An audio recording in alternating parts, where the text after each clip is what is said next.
Salam alaikum. Dans cette capsule, on va entamer le premier chapitre de la deuxième partie du programme des troncs communs sciences, qui est la reproduction chez les plantes.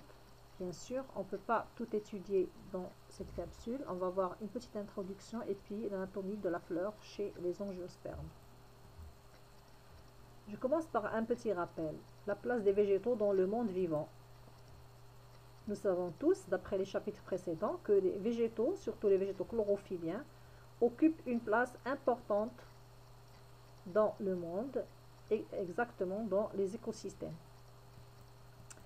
On a vu aussi que les plantes vertes ou chlorophylliennes occupent la base des pyramides de tous les écosystèmes. Ce sont des producteurs primaires.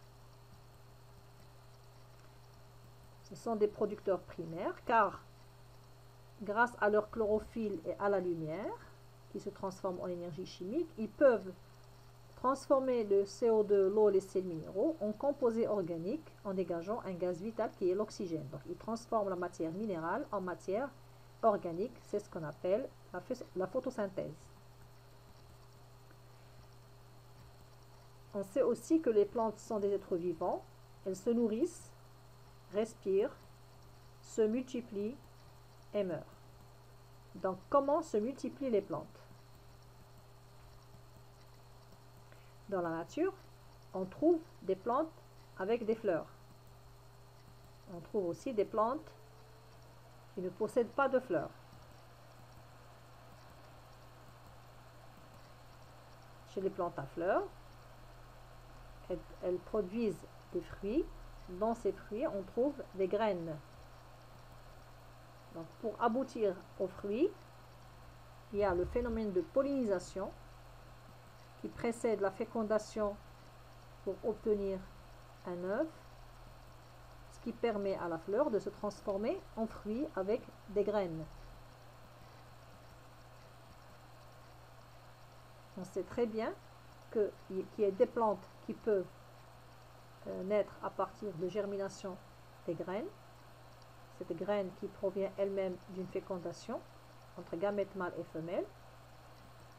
Et il y a des plantes qui peuvent se reproduire à partir d'une partie de la plante qui va germer et donner une nouvelle plante. Donc on parle de reproduction sexuée qui fait intervenir les gamètes, une reproduction asexuée.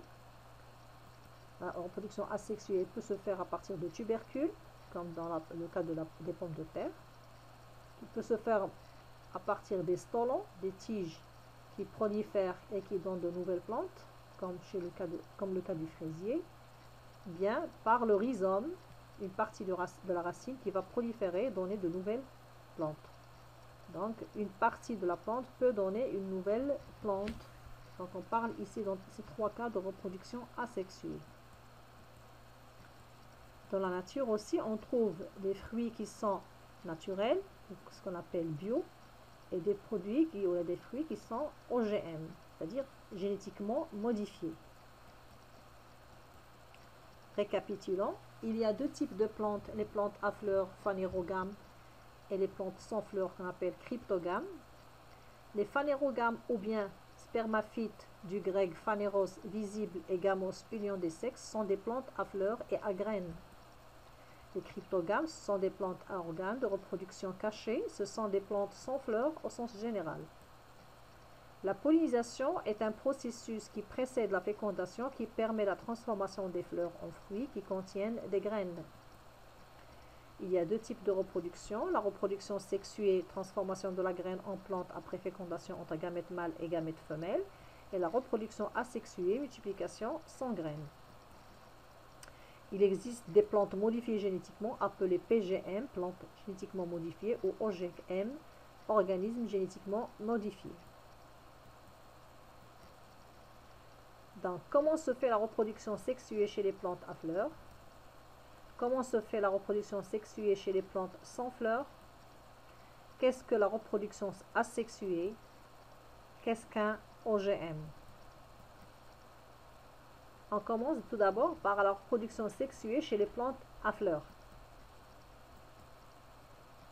On a un exemple de plante à fleurs, le petit pois, jlbana. Donc, si vous avez la fleur, le fruit, Regardez le fruit, les graines qui sont dans une gousse. Et on a un autre type de plante à fleurs, comme l'exemple du pin. Donc on a les fruits, mais dans ce cas, les graines sont portées sur des écailles et ne sont pas protégées par le fruit. Donc, les végétaux sont constitués de phanérogames, spermaphétocryptogames. Les phanérogames, ce sont des plantes à fleurs et qui produisent des graines. Les cryptogames sont des plantes sans fleurs à organes reproducteurs cachés. Les plantes à fleurs qui produisent des graines, il y a deux types, les angiospermes et les gymnospermes. Les gymnospermes, les graines sont cachées. Chez les gymnospermes, les graines sont cachées ou bien enveloppées. Chez les gymnospermes, les graines sont nues.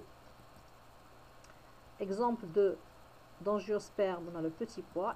Exemple de gymnosperme, on a le pin. Chez les cryptogames, il y a aussi trois types de plantes. Il y a les algues, les champignons, les archégoniettes. Bien sûr, on va étudier la reproduction sexuée chez tous ces types de plantes. On va commencer par les angiospermes. Comment se fait donc la reproduction sexuée chez les angiospermes? Comment se fait la reproduction sexuée chez les gymnospermes? Quelques définitions à retenir. La reproduction sexuée, c'est une reproduction qui nécessite la rencontre d'un gamète mâle et d'un gamète femelle au cours de la fécondation et donne naissance à une cellule zygote ou œuf. La reproduction asexuée, c'est une reproduction qui se fait sans l'intervention de gamètes. Les angiospermes, ce sont des végétaux dont les organes reproducteurs sont condensés en une fleur, bien individualisés, et dont les graines fécondées sont enfermées dans un fruit. Et les gymnospermes, ce sont des végétaux à fleurs réduites aux organes de reproduction et à graines nues. Les organes de reproduction et les graines sont nues. On va commencer par la reproduction sexuée chez les angiospermes. Comment se fait alors la reproduction sexuée chez les angiospermes? On a l'exemple ici de l'oranger qui a des fleurs d'oranger et puis les oranges comme fruits. Le grenadier, on a les fleurs de grenadier et le fruit.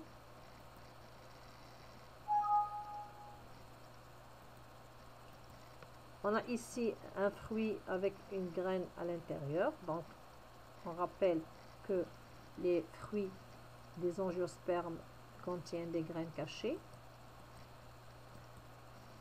Les angiospermes sont caractérisés par la présence de la fleur et de graines enfermées dans le fruit. Quelle est l'origine de la fleur et quelle est l'origine du fruit? On va commencer par l'organisation et l'anatomie de la fleur. Tout d'abord, on va commencer par l'étude d'une plante herbacée pour connaître ses constituants. Donc, une plante herbacée, en général, est constituée de fleurs, de bourgeons floraux, de feuilles, d'une tige, de fruits, d'une racine principale, de racines secondaires, d'un bourgeon apical et de bourgeons axillaires. Si on observe cette photo, on remarque qu'il y a la présence de fleurs et à côté des bourgeons floraux. Je rappelle qu'il y a trois types de bourgeons. Il y a les bourgeons floraux, les bourgeons apicaux et les bourgeons axillaires. À côté de la fleur, on trouve les bourgeons qu'on appelle bourgeons floraux. Si on fait une coupe au niveau d'un bourgeon floral, on va voir que les constituants à l'intérieur ressemblent aux constituants de la fleur. Donc on peut déduire que c'est le bourgeon floral qui donne naissance à la fleur. Quels sont les différents types de fleurs? Dans la nature, on trouve des différents types de fleurs qui varient par la couleur, la taille, le nombre de pièces florales, par l'assemblage. Par exemple, ici, on trouve une multitude de fleurs portées par le même pédoncule floral, donc c'est une fleur composée, comme ici.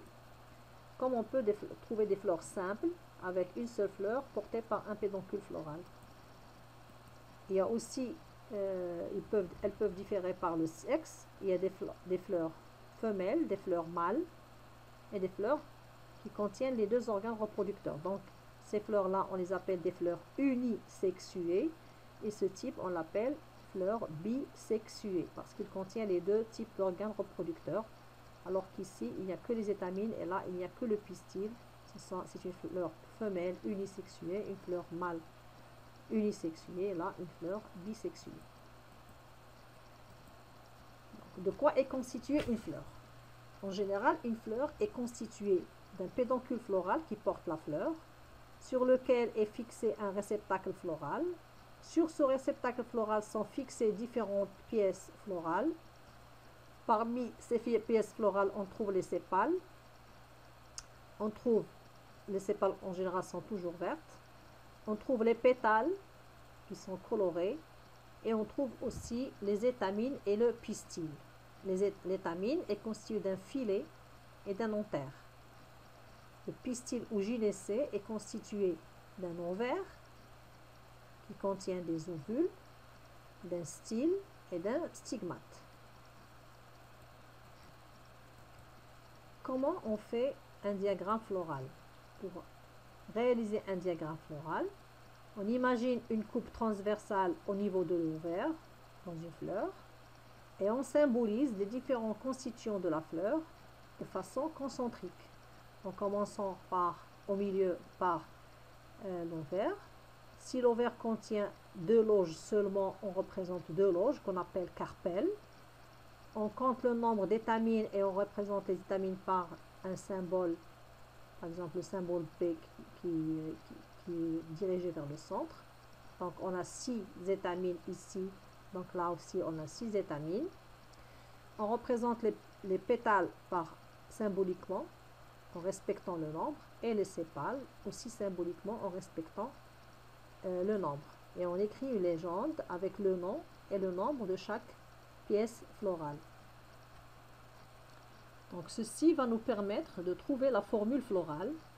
Donc pour cette fleur, la formule florale est 4S, c'est-à-dire 4 sépales, plus 4P, c'est-à-dire 4 pétales, plus 6E, c'est-à-dire 6 étamines, plus 2C, c'est-à-dire 2 carpelles.